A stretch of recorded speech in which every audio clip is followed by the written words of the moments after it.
सभी को नमस्कार। बहुत स्वागत है आपका कक्षा 10 की हिंदी की ऑनलाइन क्लास के अंदर। हिंदी में पाठ 14 पढ़ेंगे। उससे पूर्व हमने मोहन राकेश जी का जीवन परिचय पढ़ा। तो मोहन राकेश जी द्वारा लिखित यात्रा वृतांत है आखिरी चट्टान, जो कि उन्होंने यात्रा की थी। उस यात्रा के कुछ पन्ने हैं जो उन्होंने अपने संस्मरण के माध्यम से लिखे हैं। तो उसमें से छोटा सा टॉपिक है, वो हम आखिरी चट्टान नामक जो पाठ है उसके अंदर क्या कहा गया है, किस प्रकार की रचना है, उसके बारे में हम अध्ययन करेंगे। देखिए, लेखक, पहले हम पाठ परिचय समझते हैं। लेखक ने जो पाठ लिखा है कि प्रस्तुत पाठ आखिरी चट्टान एक रोचक यात्रा संस्मरण है। रोचक यानी कौतूहल, अद्भुत जिसे कह सकते हैं, इंटरेस्टिंग जिसे हम कह सकते हैं।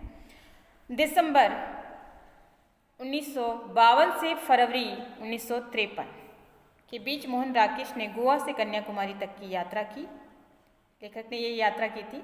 मानव मनोविज्ञान और सामाजिक संरचना की सूक्ष्म समझ के कारण ये यात्रा वृत्तांत भौतिक विवरण और आंतरिक मनोदशा का उदाहरण बन गई है।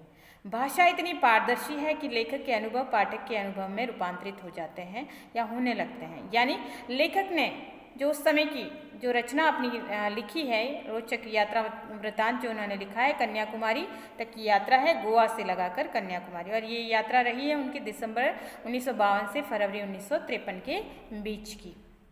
तो लेखक ने अत्यंत सुंदर ढंग से इसको लिखने का प्रयास किया है, और जो लेखक लिखना चाह रहा था, लेखन की भाषा इतनी पारदर्शी है कि लेखक के अनुभव है पाठक के अनुभव में रूपांतरित होने लगते हैं, अर्थात पाठक अपने आप को वहाँ पर महसूस करने लगता है।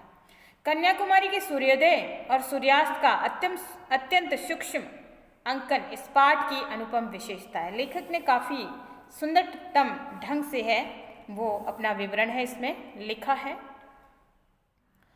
मानो लेखक ने कलम से प्रकृति का चित्रांकन किया हो, जैसे प्रकृति लेखक के अनुकूल ही चल रही हो, ऐसा प्रतीत हो रहा है। तो लेखक जो मोहन राकेश ने जो यात्रा वृत्तांत लिखा है उसको हम समझने का प्रयास है वो करते हैं।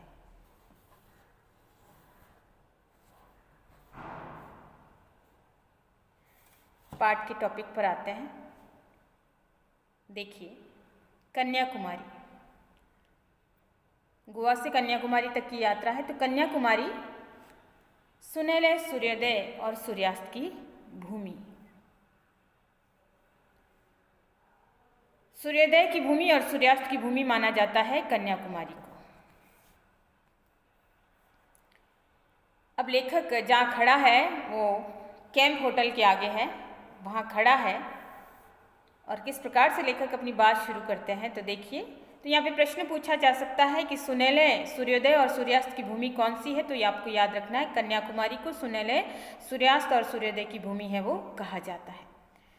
लेखक कैंप होटल के आगे बने बाथ टैंक के बाईं तरफ समुद्र के अंदर से उभरी शाह चट्टानों में से एक पर खड़ा होकर देर तक भारत के स्थल भाग की आखिरी चट्टान को देखता रहा। लेखक चूंकि भ्रमण के उद्देश्य से गया था, यात्रा की थी, और ऐसे में जब वो समुद्र के अंदर से उभरी शाह चट्टान, शाह यानी काले रंग की चट्टान, उसमें एक पर खड़ा होकर लेखक जो है वो भारत के स्थल भाग की आखिरी चट्टान को देखता रहा।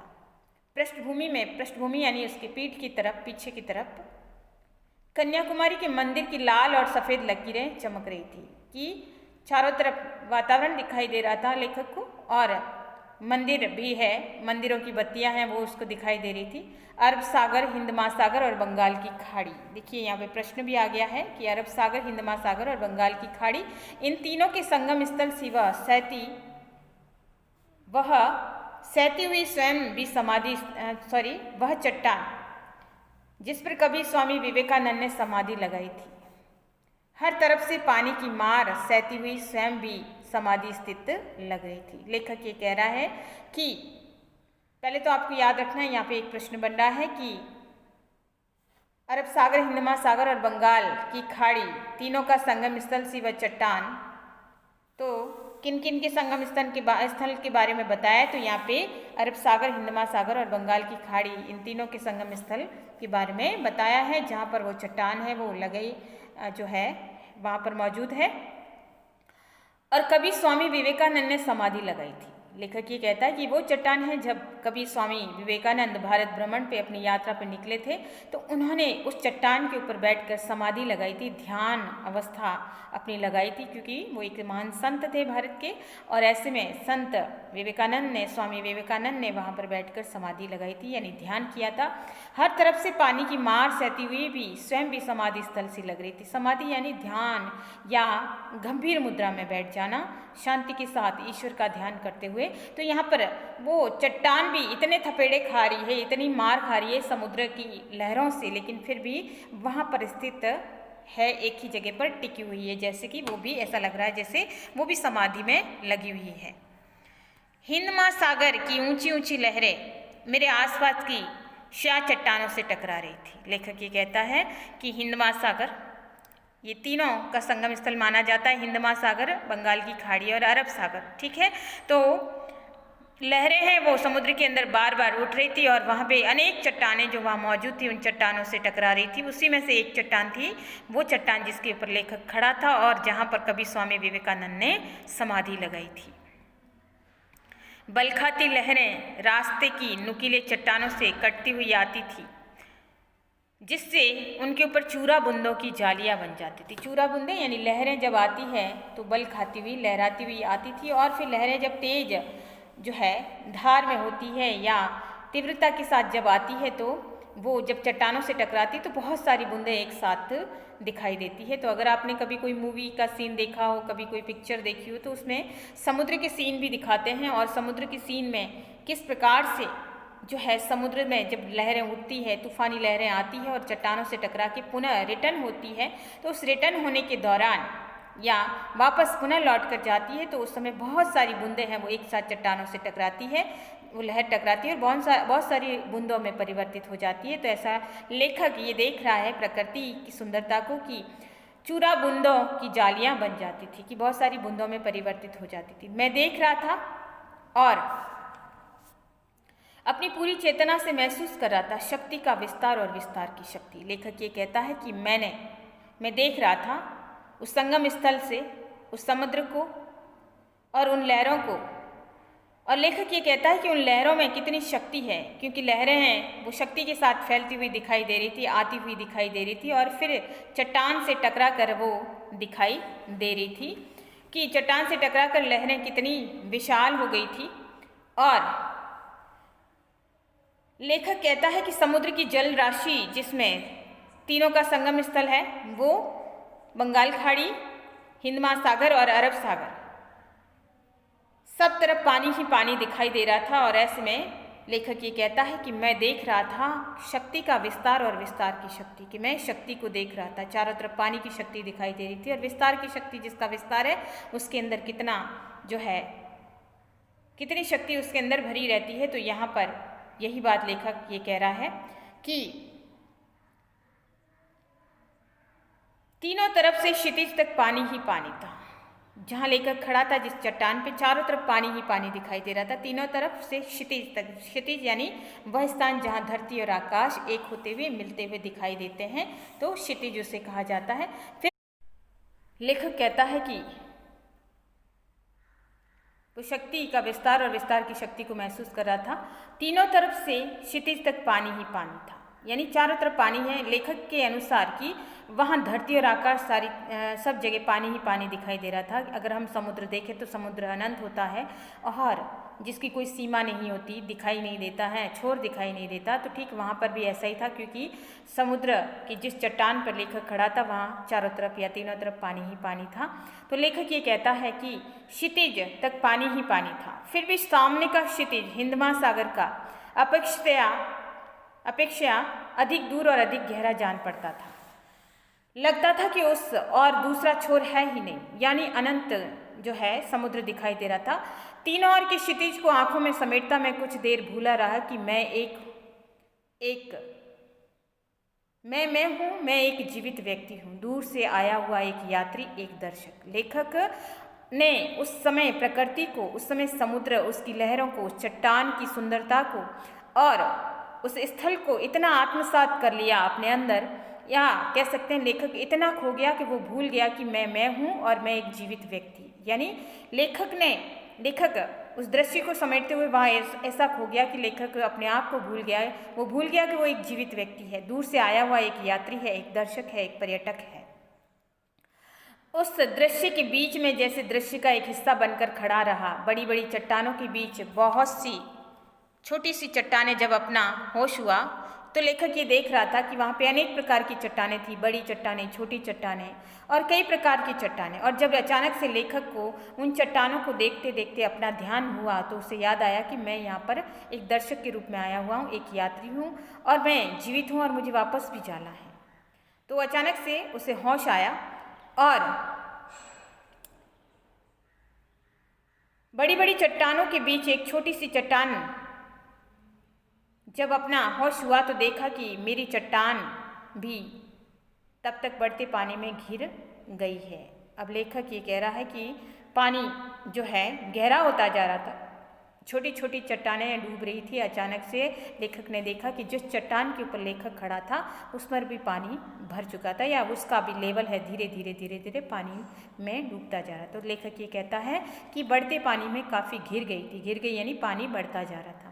मेरा पूरा शरीर सिहर गया। सिहर जाना अर्थात रोंगटे खड़े हो जाना और डर या भय अंदर स्थापित हो जाना।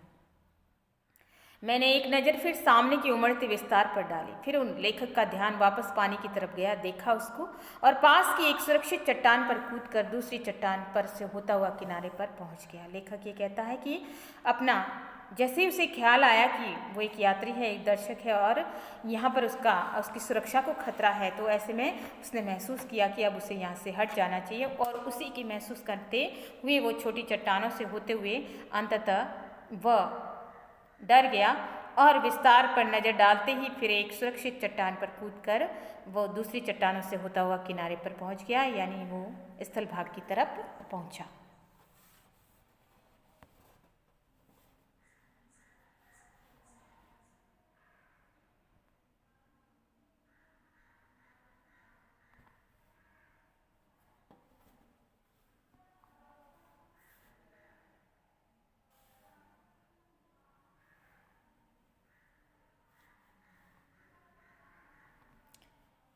अब लेखक कहते हैं कि किनारे पे पहुंचने के बाद पश्चिम क्षितिज में सूर्य धीरे धीरे नीचे जा रहा था। यानी सूर्य नीचे जाना अर्थात सूर्यास्त होना या सूर्य का डूबने का समय हो रहा था।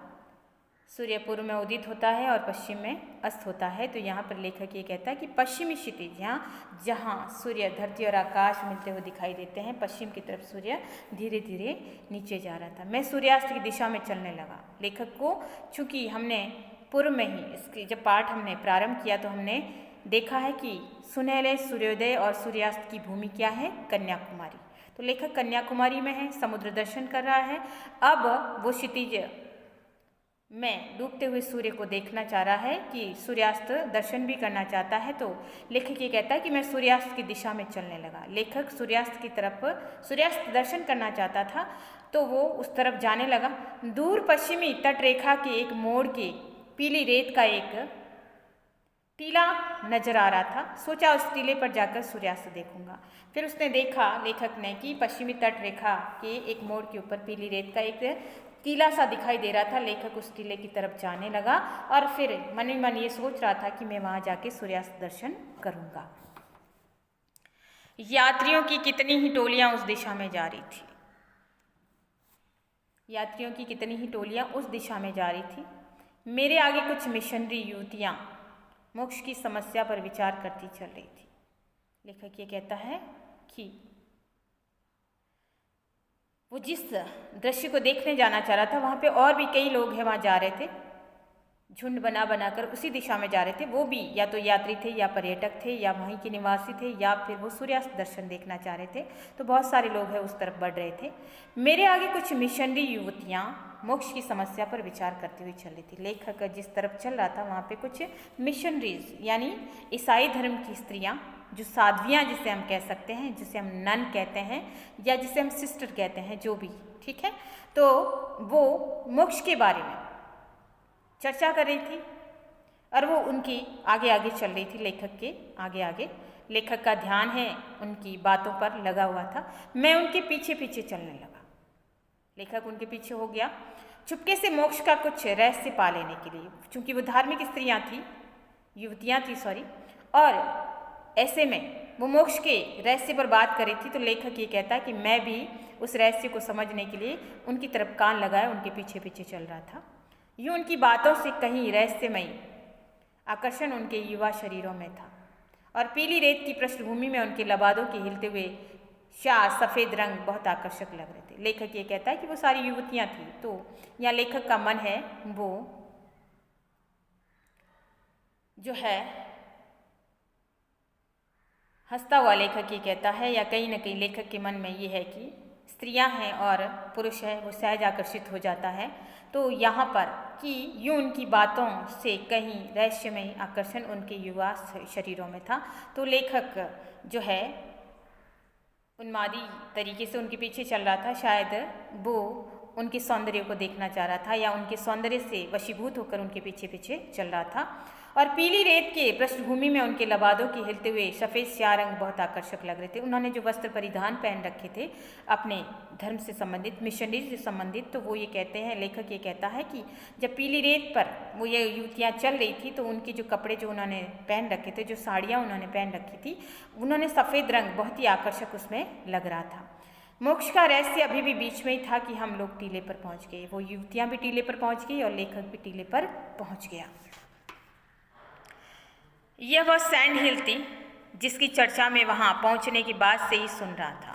यानी लेखक जहाँ पहुँचा है वो कौन सी जगह है? सैंड हिल। प्रश्न पूछा जा सकता है कि लेखक कहाँ पहुँचा है या किस हिल के ऊपर या कौन सी पहाड़ी जो है थी, तो उसका नाम था सैंड हिल। आपको याद रखना है सैंड हिल, ठीक है, जिसकी चर्चा में वहाँ पहुँचने के बाद से ही सुन रहा था कि लेखक जब से कन्याकुमारी आया था तब से वो सुन रहा था कि कन्याकुमारी में सूर्यास्त दर्शन है वो सैंड हिल से अच्छा दिखाई देता है। तो सैंड हिल पर बहुत से लोग थे, वहाँ पे बहुत सारे लोग हैं वो सूर्यास्त दर्शन के लिए आए थे। 8-10 नवयुवतियाँ और भी युवतियाँ थीं, 6-7 नवयुवक थे, नवयुवक यानी युवा लोग थे, और 2-3 गांधी टोपियों वाले व्यक्ति, अर्थात वहाँ नेता लोग भी आते थे सूर्यास्त दर्शन करने के लिए। तो युवक युवतियाँ हर तरह के लोग वहाँ पर मौजूद थे जो कि इस सुंदर सूर्यास्त दर्शन को करना चाहते थे। वे शायद सूर्यास्त देख रहे थे। लेखक ये कहता है कि सभी सूर्यास्त दर्शन देख रहे होंगे। गवर्नमेंट गेस्ट हाउस के बेरे उन्हें सूर्यास्त के समय की कॉफ़ी पिला रहे थे। बेरे अर्थात जिसे हम कहते हैं वेटर, जो सर्व करते हैं चाय कॉफ़ी वगैरह खाना होटलों के अंदर, तो वेटर जिसे कहते हैं जो सर्व करते हैं। तो यहाँ पर गवर्नमेंट गेस्ट हाउस के जितने भी बेरे थे वो यहाँ पे जो वहाँ पे गेस्ट रुके हुए थे या जो वहाँ पर मौजूद दर्शनार्थी थे, दर्शक थे, उनको चाय कॉफ़ी पिला रहे थे। उन लोगों के वहाँ होने से सैंड हिल बहुत रंगीन हो उठी थी कि वहाँ पर जो सैंड हिल है उस पर जो जनसमूह आ गए, मानव इंसान आ गए, या कह सकते हैं कि युवक युवतियाँ, टोपी वाले लोग, तो अन्य सभी तरह का एक तरह से विविधता यहाँ पे दिखाई दे रही थी और विविधता में एकता भी दिखाई दे रही थी। तो सभी लोग वहाँ पे अलग अलग लिबासों में दिख रहे थे, अलग अलग कपड़ों में दिख रहे थे, उनके अलग अलग परिधान, अलग अलग रूप, अलग अलग स्वरूप। तो ऐसे में लेखक ये कहता है कि वहाँ पे आज ऐसा लग रहा था जैसे सैंड हिल है वो बहुत रंगीन हो उठी थी। कन्याकुमारी का सूर्यास्त देखने के लिए उन्होंने विशेष रुचि के साथ सुंदर रंग का रेशम पहना था। अब वो युवतियों की तरफ भी बात कर रहा है कि सभी लोग इस कन्याकुमारी के सूर्यास्त को देखने आए थे, तो वहाँ पे उन्होंने सुंदर रंग का रेशम है वो पहन रखा था। हवा समुद्री की तरफ उस रेशम में भी लहरें पैदा कर रही थी। यानी जो युवतियाँ थी उन्होंने श्वेत रंग का सुंदर रेशम पहन रखा था, कीमती वस्त्र होते हैं रेशम। तो ऐसे में जब वो हवा चल रही थी, सैंड हिल की तरफ जा रही थी, तो उनके वस्त्रों के अंदर भी सहज लहर उठ रही थी। हवा के कारण वस्त्र भी लहरा रहे थे। मिशनरी युवतियाँ वहाँ आकर थकी सी एक तरफ बैठ गई, क्योंकि वो लंबी यात्रा करके आई थी, पैदल आई थी, और ऐसे में वहाँ आकर वो भी बैठ गई। उस पूरे कैनवास में एक तरफ छिटके हुए कुछ बिंदुओं की तरफ एक चित्रकार जब वो अपना चित्र बनाता है तो वो कैनवास बनाता है। कैनवास यानी जो जिस पे चित्र बनाया जाता है, खुरदरा सा होता है और उसके ऊपर है लेखक अपनी जो चित्रकार है वो अपनी पेंटिंग है वो विभिन्न प्रकार से करता है। तो यहाँ पर लेखक ये कहता है कि ये पूरा कैनवास है वो सैंड हिल को कहा गया है और सैंड हिल के छोटे से एक कोने पर आकर ये जो युवतियाँ हैं वो कहीं आकर छोटी सी एक झुंड में वो वहाँ कर बैठ गई। ठीक उस प्रकार से जैसे छिटके हुए कुछ बिंदुओं की तरफ, यानी छोटे अलग अलग थोड़ी थोड़ी दूर दूर तक बैठ गई, सूर्यास्त दर्शन करना चाहती थी। उनसे कुछ दूर एक रंगहीन बिंदु में, लेखक ये कहता है कि उन्होंने तो चूंकि वस्त्र पहन रखे थे और वो सब अलग अलग सुंदर दिखाई दे रही थी, तो लेखक ये कहता है कि उनसे थोड़ी सी दूर पर मैं जाकर बैठ गया। मैं ज़्यादा देर अपनी जगह स्थिर नहीं रह सका। तो लेखक आगे बढ़ना चाहता था और अधिक नज़दीकी से सूर्यास्त दर्शन करना चाहता था। सैंड हिल से सामने का पूरा विस्तार तो दिखाई दे रहा था, पर अरब सागर की तरफ एक और ऊंचा टीला था जो उधर के विस्तार को ओट में लिया हुआ था। यानी अब लेखक को वहाँ पे जो है सूर्यास्त दर्शन हो सकता था, लेकिन लेखक उसे और अधिक नज़दीकी से देखना चाहता था और उसका ध्यान है अरब सागर की तरफ, एक ऊंचा टीला है उसकी तरफ गया और उसे लगा कि मैं यहाँ से ज़्यादा सुंदर तरीके से सूर्यास्त दर्शन कर पाऊँगा, और ऐसे में लेखक है वो उस ओर के लिए बढ़ना चाह रहा था। सूर्यास्त पूरे विस्तार की पृष्ठभूमि में देखा जा सके, लेखक उसे नज़दीकी से और अधिक विस्तार के साथ उसे देखना चाहता था। तो इसके लिए मैं कुछ देर सैंड हिल पर रुका रहकर आगे उस टीले की तरफ चल दिया। फिर लेखक है वो उस टीले की तरफ है वो जाने लग गया जहाँ पे उसे अरब सागर की तरफ से कोई ऊंचा टीला दिखाई दे रहा था, पर रेत पर अपने अकेले कदमों को घसीटता वहाँ पहुँचा। कोई उसके साथ नहीं था, वो उसे अकेले ही ये सूर्यास्त दर्शन का लाभ लेना था। तो लेखक स्वयं ही वहाँ तक पहुँचा, धीरे धीरे कदमों को घसीटता हुआ पहुँचना, अर्थात धीरे धीरे वहाँ पर पहुँचा। तो देखा कि उससे भी एक ऊंचा और टीला है। तो आगे से आगे उसे और टीले दिखाई दे रहे थे। जल्दी जल्दी चलते हुए मैंने एक के बाद एक कई टीले हैं वो पार किए। टांगे थक रही थी, यानी पाँव थक रहे थे क्योंकि लगातार लेखक है वो चल रहा था, पर मन थकने को तैयार नहीं था। अर्थात मन के अंदर जिज्ञासा थी सूर्यास्त दर्शन की, तो वो आगे बढ़ना चाह रहा था। हर अगले टीले पर पहुँचने पर लगता कि शायद अब एक ही टीला और है और उस पर पहुंचकर पश्चिमी क्षितिज का खुला विस्तार अवश्य नजर आ जाएगा। तो लेखक का मन हुआ कि वो वहाँ आगे बढ़े और कई टीले उसमें पार कर दिए और फिर वो खुला विस्तार अवश्य नजर आ जाएगा, ये सोचकर अन्य टीलों पर गया। सचमुच एक टीले पर पहुंचकर उसे खुला विस्तार सामने दिखाई दे गया। अंततः उसे बिल्कुल सीधा सूर्यास्त दिखाई देने वाला था और उसे साफ, अब उसके आगे कोई रोड़ा नहीं था, कोई बाधा नहीं थी, किसी प्रकार का कोई टीला नजर नहीं आ रहा था। तो लेखक अब आराम से वहाँ बैठ सकता था। वहाँ से दूर तक रेत की लंबी ढलान थी। लेखक ने वापस देखा कि जिस टीले पर वो खड़ा था वो ढलान थी जैसे वह टीले के समुद्र में उतरने का रास्ता हो, कि एक तरफ समुद्र था और दूसरी तरफ जो है रेत थी। तो लेखक ने नीचे की तरफ देखा जहाँ पर जो है ढलान दिखाई दे रही थी। सूर्य तब पानी से थोड़ा ही ऊपर था। ऐसा लग रहा था अरब सागर यानी समुद्र, और फिर समुद्र के बाद सूर्य धीरे धीरे धीरे धीरे नीचे की तरफ आ रहा था और ऐसे लग रहा था कि अब धीरे धीरे सूर्य है वो डूबेगा। तब थोड़ा ही ऊपर था। अपने प्रयत्न की सार्थकता से संतुष्ट होकर मैं टीले पर बैठ गया। लेखक चूंकि समय पर ही आ गया था तो लेखक मन ही मन प्रसन्न था कि मैं टाइम पर या समय पर यहाँ पर पहुँच गया, और आराम से वो टीले पर बैठ गया क्योंकि वो चाहता था टीले पर बैठकर सूर्यास्त का दर्शन करना। जैसे जैसे वह टीला संसार की सबसे ऊंची चोटी हो, कि वो ऐसे बैठा जैसे वो किसी बड़े शिखर पर बैठा हो, संसार की सबसे ऊंची चोटी पर बैठा हो, और मैंने उस चोटी को पहली बार सर किया हो। जैसे लेखक ये कहता है कि ऐसा लगा था, ऐसा उसे महसूस हो रहा था जैसे उसने अनेक टीलों को पार करके सूर्यास्त दर्शन का जो स्वरूप अब उसे देखना था, तो उस चोटी पर आकर लेखक को ऐसे लग रहा था जैसे वो चोटी विश्व की सबसे ऊंची चोटी हो और जिसे लेखक ने विजित किया हो, सर करना यानी फतेह करना या जीतना। तो ऐसा लग रहा है लेखक जैसे ये कह रहा है कि मैंने जैसे उस चोटी को सर किया हो। पीछे दाईं तरफ दूर दूर हटकर उगे नारियलों की झुरमुट नजर आ रहे थे। लेखक ने वापस नजरें पीछे की तरफ मोड़ी तो बहुत सारे नारियल के पेड़ हैं वो झुंड में उगे हुए थे। गूंजती हुई तेज हवा से उनकी टहनियाँ ऊपर को उठ रही थी। हवा बहुत तीव्रता से चल रही थी, वेग से चल रही थी और टहनियाँ हैं वो लहरा रही थी। आकाश की तरफ उठकर हिलती हुई वे टहनियाँ ऐसे लग रही थी जैसे उन्मुक्त रति के क्षणों में किन्हीं नग्न युवतियों की बाहें। लेखक ये कहता है कि वो टहनियाँ कुछ इस तरीके से चल रही थी जैसे उन्मुक्त रति के क्षणों में। उन्मुक्त यानी जैसे नायक नायिका होते हैं और जब वो प्रेमालिंगन में होते हैं तो किस प्रकार से एक दूसरे से आलिंगन करते हैं, तो ठीक वो टहनियाँ भी लेखक को ऐसी ही उलझी हुई नजर आ रही थी जिसमें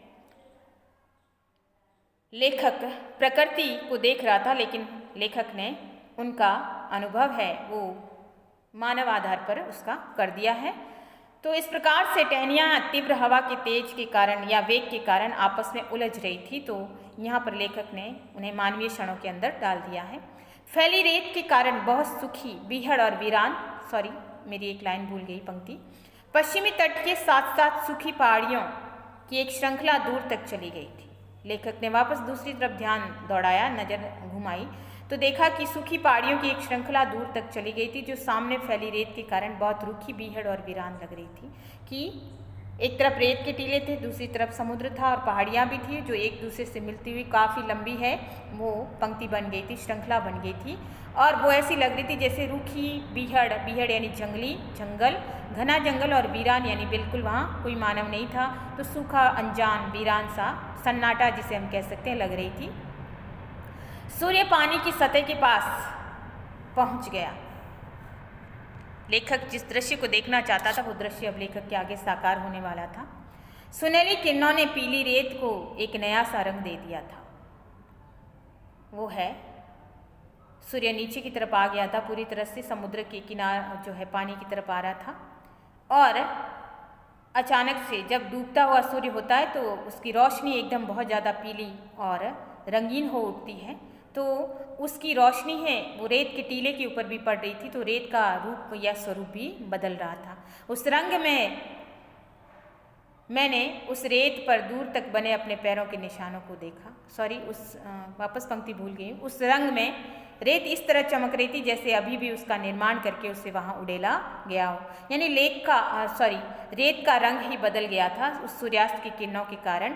सूर्य की जो किरणें उसके ऊपर पड़ रही थी स्वर्णिम रंग हो गया था और ऐसे में लेखक ये कहता है जैसे उसे कुछ नया ही बना के जैसे यहाँ पर डाल दिया गया हो, यानी वास्तविक रेत में और जो किरणें जिस रेत के ऊपर पड़ रही थी उन दोनों के रंगों में बदलाव है वो लेखक महसूस कर रहा था और लेखक को ऐसा लग रहा था जैसे कोई नई रेत बनाकर वहाँ पर डाल दी गई हो। मैंने उस रेत पर दूर तक बने अपने पैरों के निशानों को देखा। लेखक अनेक टीलों को पार करता हुआ वहाँ तक पहुँचा था, तो लेखक ने वापस पुनः दृष्टि दौड़ाई कि जिन निशानों जिस तरफ से वो आया था वहाँ पे उसने अपने निशानों को देखा, तो सिर्फ वहाँ पे लेखक को उस वीरान उस सधी हुई रेत के अंदर सिर्फ अपने ही पैरों के निशान हैं वो नजर आ रहे थे। लगा जैसे रेत का कुंवारापन पहली बार उन निशानों से टूटा हो, जैसे रेत को बरसों से किसी ने बिखेरा ना हो और लेखक के पैरों ने उसे जैसे भंग कर दिया हो, उसकी सुंदरता को जैसे नष्ट कर दिया हो। तो लेखक इसे कहता है कि जैसे अब तक की जो शांति से जो रेत पड़ी थी जिसके ऊपर किसी ने कोई निशान नहीं किया था, उसके पाँवों के निशान उन पर बन पड़े हैं। इससे मन में एक सिहरन भी हुई और हल्की उदासी भी घिर आई कि लेखक को सिहरन यानी थोड़े से अच्छा नहीं लगा, उसे लगा कि मैंने इसकी सुंदरता को नष्ट कर दिया। सिहरन यानी रोंगटे खड़े हो जाना और हल्की उदासी भी घिर आई क्योंकि लेखक को लगा कि उसने प्रकृति के इस सौंदर्य को कहीं कमज़ोर बना दिया या उसको छेड़कर उसने अच्छा नहीं किया। तो ये आज हमने इसके प्रथम भाग को पढ़ा है, आखिरी चट्टान को, कि किस प्रकार लेखक है वो समुद्र के किनारे से होता हुआ समुद्र की सुंदरता को देखते हुए आखिरी चट्टान जहाँ पे जो है स्वामी विवेकानंद ने समाधि लगाई थी, उस समाधि स्थल को देखने के बाद लेखक है वो सैंड हिल पर आया था और सैंड हिल के बाद जो अनेक छोटी छोटी पहाड़ियों को पार करता हुआ वो अंत में एक वीरान पहाड़ी पर आ गया था, टीले पर आ गया था, रेत के टीले पर, और वहाँ से वो सीधे सूर्यास्त दर्शन करना चाह रहा था। सूर्यास्त दर्शन जो कि सूर्य है तो पानी से थोड़ा ही ऊपर रह गया था और लेखक उस सूर्यास्त जो है सूर्य अस्त होने वाला था, उससे पूर्व के सौंदर्य को वो देख रहा था कि जो है सूर्य का रंग किस प्रकार से परिवर्तित होकर संपूर्ण रेत को किस प्रकार से सुंदर बना रहा था। ये दृश्य लेखक है वो देख रहा था और मन ही मन उसे सुंदर आभास भी हो रहा था, अच्छा लग रहा था उस प्रकृति के जो है सुंदर अनुपम सौंदर्य को देखकर। तो ये था आज का हमारा टॉपिक या अध्ययन बिंदु जो है भाग 1। अगला हम अगले जो है नेक्स्ट टॉपिक में पढ़ेंगे या अगले अध्ययन बिंदु में समझेंगे।